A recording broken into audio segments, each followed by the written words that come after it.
السلام عليكم ورحمة الله وبركاته. داوديال كل وعنا وناكسن ميلبات كسبتين كسر هذا برامج كورك عالم كي وربحنا دي الدنيا ومعلو البعض كذا وتان شبكة ورك ورقة تيوب وأفرت بيش الله بيتونات لبض كون استدي تمنك معلومات هذا داوديال قد بدأ برامج كاد كده ودوتان وحا كم من نقدونا madaxaasi ayada wadanka Mareykanka ugu dambeyntii lagu qasbay in aqalka sanadka wadankaasi uu sheegto cadeymaha ka dhanka ah Mohammed bin Salman ee ku aadan dilkii marxuum Jamal Khashoggi.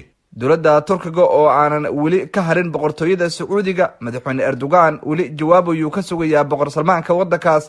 waxaan kala daawadayaal barnaamijkeedii ugu soo gudbin doonaa Iran oo cabsidii ugu xooganayd ku abuurtay Yurub, Mareykanka, Yahuudda iyo Carabta kadib tijaabadii gataaraha halista ee ridada dhexe iyo Sacuudiga oo sheegay in Iran ay ku dhowdahay inay bariga dhexe maamusho.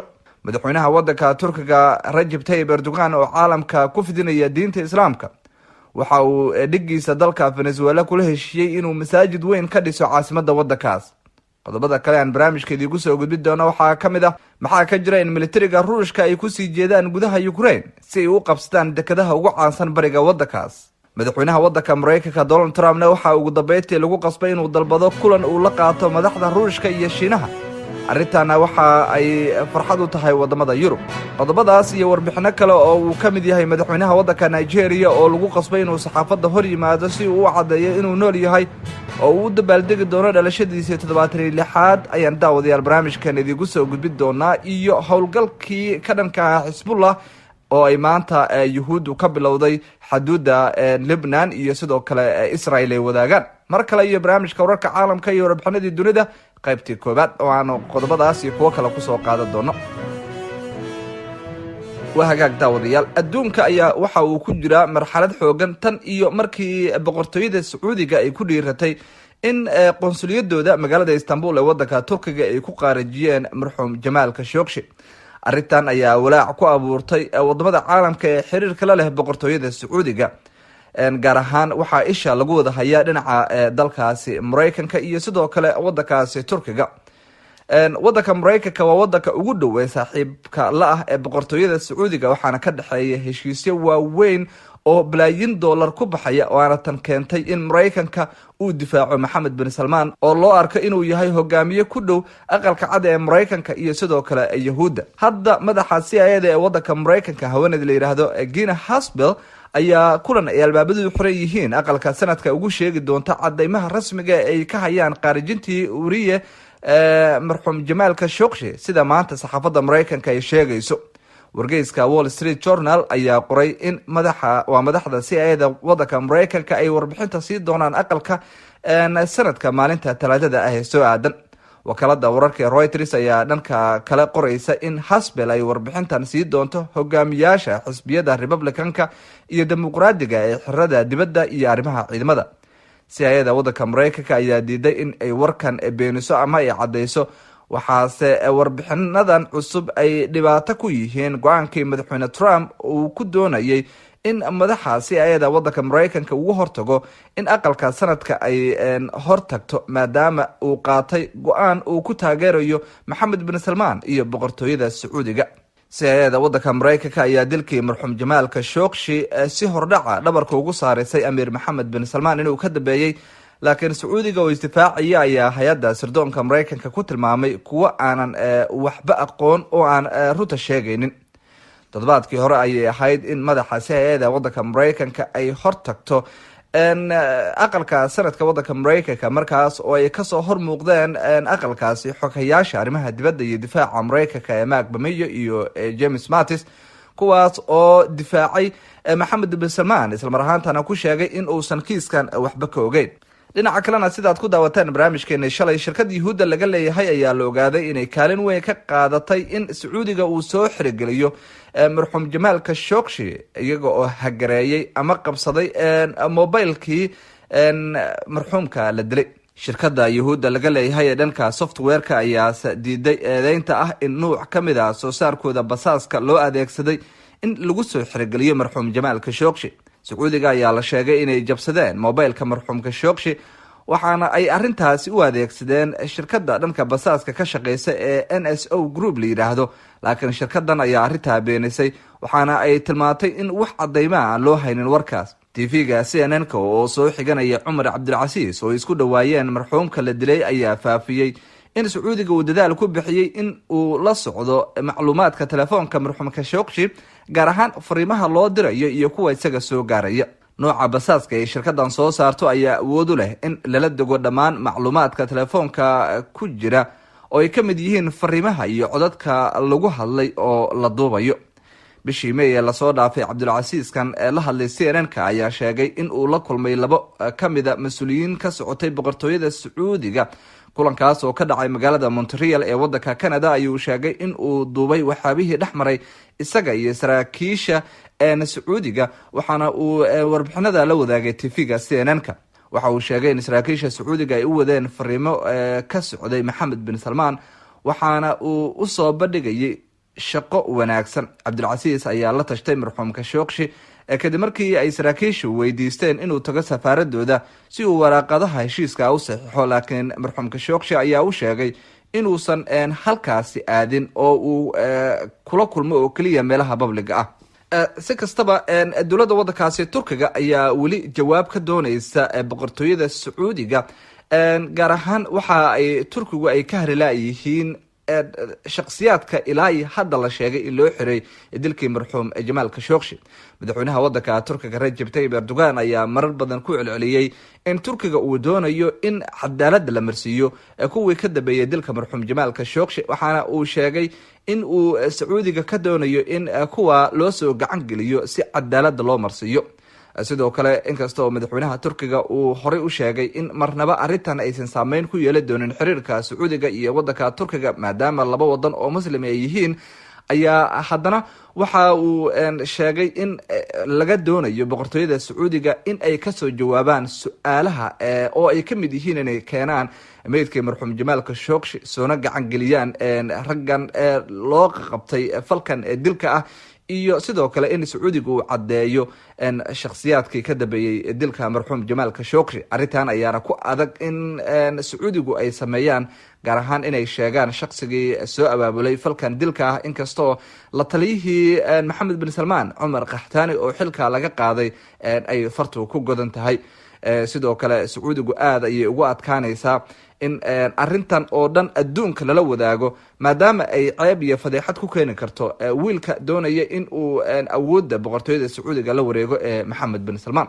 وهاجاك داوديال إسلامها برجع دحية أي نكوجد الجرناء محمد بن سلمان أي واحد وده بقشوين كيسي وضمد عربته وكمرية، لكن وحبها إلى يهض ولا كل ما لما فلان كواحد كم ذا إن مدحونها وضك الجيرية وود ويا إنه سود ويا أمريكا سعودية محمد بن سلمان سبب الحريرة الرمو عافمات ذا مدحته الجيرية يا شاكتي سبب الحريرة هرجب دران أيو مدحونا عبدالعزيز بوت فيليكي وود ويا إنه سود ويا أمريكا سعودية محمد بن سلمان سيدي هوري لوقر شيء يا لوير بيان كسر بحي حفيزك مدحونها الجيرية وحا كسو تجي لنا عودك موريتانيا بن سلمان أيانا تجي الجيرية حدي وحانا سفر كيسة وقيب كعها سعودالكي دلالك عربتا dhanka kale xisbiga islaamiga ee ugu weyn Algeria ayaa ku eedeeyay ra'iisul wasaaraha dalkaasi Algeria Ahmed Ayouhiya soo dhaweynta Maxamed bin Salmaan kaas oo dalkaasi gaaray maalin ka hor xilligii loogu talagalay inuu booqasho ku tago waddanka. sidoo kale booqashadii la filayay in Maxamed bin Salmaan uu ku tago waddanka Jordan ayaa dib u dhacday. arrimahaas oo dhanna waxa ay xaaladda ku xumeyn karaan Maxamed bin Salmaan oo hadda uu saaray yahay cadaadis xoogan inkastoo uu doonayo in uu caadi ka dhigo xiriirka uu la leeyahay wadamada markaasi carabta oo uu markaasi u arko kuwa ugu muhiimsan ee dadaalka uu doonayo in mustaqbalka uu ku xakumo boqortooyada Sacuudiga. warar dhowr oo arrimaha Iiraan ku saabsan ayaa daawadayaal inoo soo socda haddii ay bahaynoo saamaxo imika. madaxweynaha waddanka Mareykanka Donald Trump ayaa fariin lama filaan ah u diray ra'iisul wasaaraha Pakistan Imran Khan isagoo ka dalbaday inuu ka qayb qaato wadahadalada nabadeed ee dalka Afghanistan, sida waxaa sheegay wasiir ka tirsan maamulka Islamabad Fawad Jondri ninka la yiraahdo.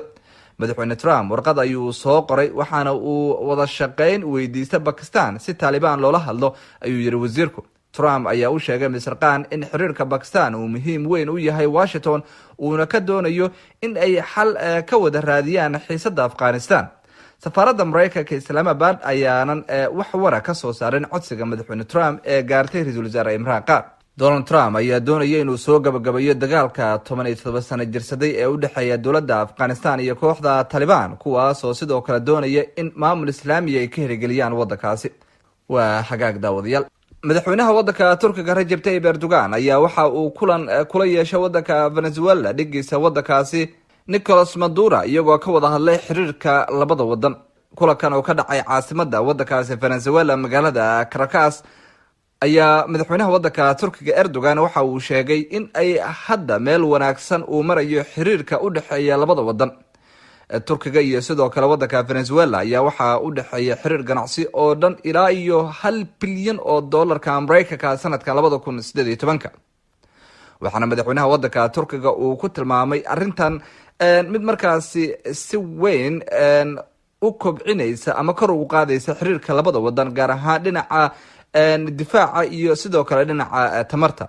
laakiin arrinta kale ee soo jiidashada leh marka laga tago xiriirka labada waddan ayaa waxay tahay in Turkiga uu qorsheynayo in masaajid weyn uu ka dhiso magaalada Caracas ee caasimadda waddankaasi Venezuela kadib markii uu arrintan ka dalbaday dhigiisa waddanka Nicolas Maduro. madaxweynaha waddankaasi Venezuela ayaana ogolaaday codsiga madaxweynaha waddankaasi Turkiga Recep Tayyip Erdogan ee masaajidka lagu dhisayo.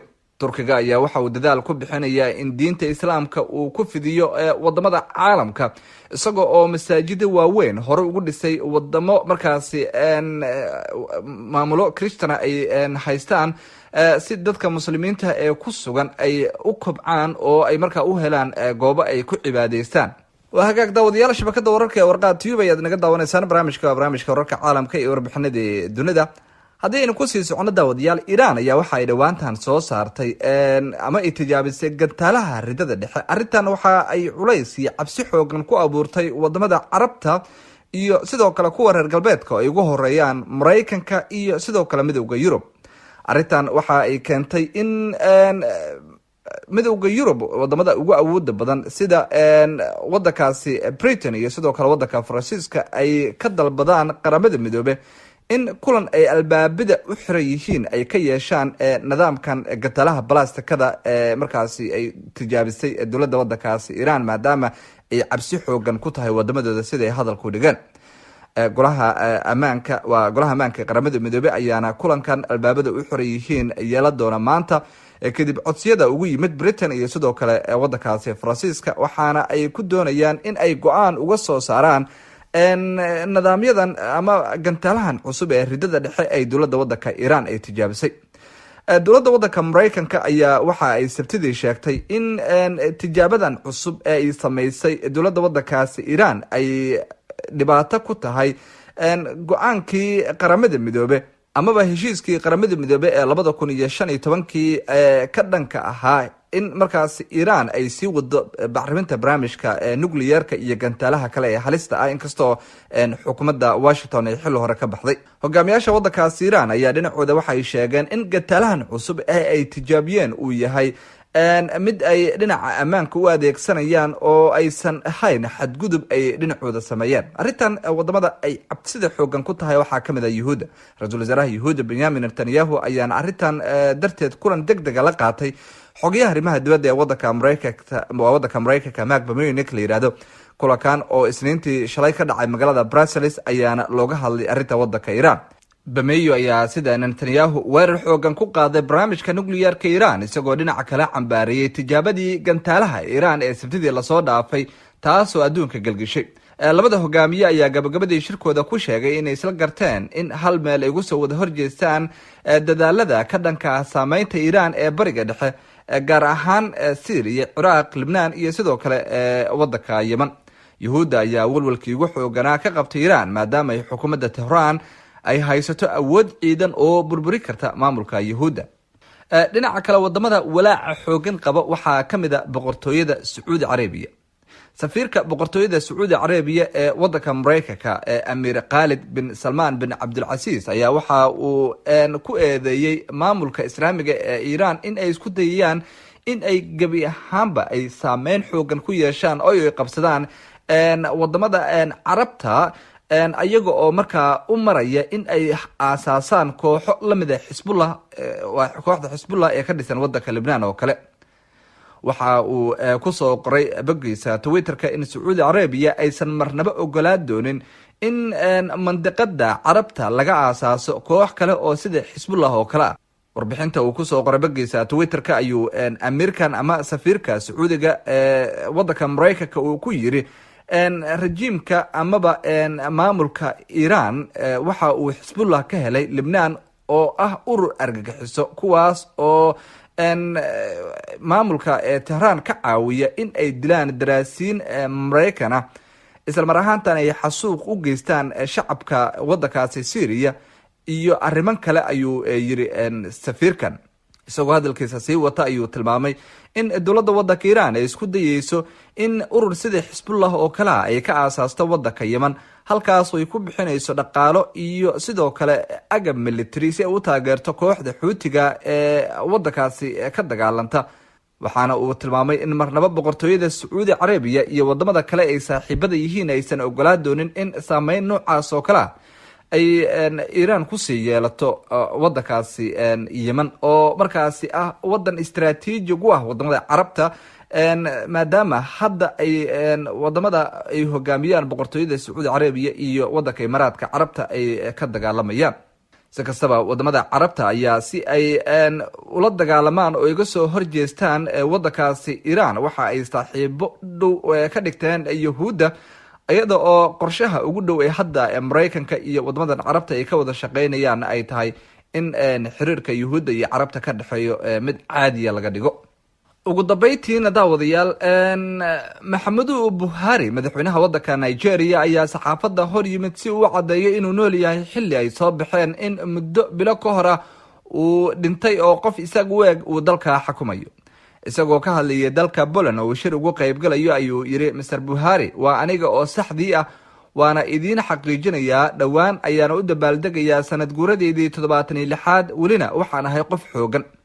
hogaamiyaha Nigeria oo mar kale u taagan xilka madaxweynenimo ee doorashada dalka ka dhacaysa bisha Febraayo ee sanadka soo socota ayaa 5 bilood ku qaatay dalka Ingiriiska, halkaas oo uu daawo ku qaadanayay kadib xanuun aan la sheegin oo la soo darsay. warar xana ayaa si weyn loogu faafiyey Facebook, Twitter iyo YouTube, kuwaas oo lagu sheegay in Mr Buhari uu dhintay isla markaana lagu bedelay nin isaga u eg oo Suudaan ka soo jeeda laguna magacaabo Jibriil. inkastoo aan wax cadeyna loo keenin warkaas, haddana muuqaalada laga baahiyay arrimahaas ayaa la daawaday wax ka badan 5 milyan mar. xantaas ayaa waxaa dab ku sii shiday siyaasiyiin sarsare oo wadankaasi Nigeria ah sida Goodluck Jonathan iyo hogaamiyaal kale. hadda madaxweynaha wadankaasi Nigeria Maxamedu Buhari waxa uu sheegay inuu nool yahay, isla mar ahaantan ay la yaab ku noqotay warkan ah in uu geeriyooday, laakiin aysan marnaba isaga dhib ku ahayn warka maadaama uu og yahay inuu yahay qof nool oo weli markaasi xoog leh oo dhaqdhaqaaqaya diyaar u ahna in uu muddo kale sii joogo sida uu hadalku dhigay.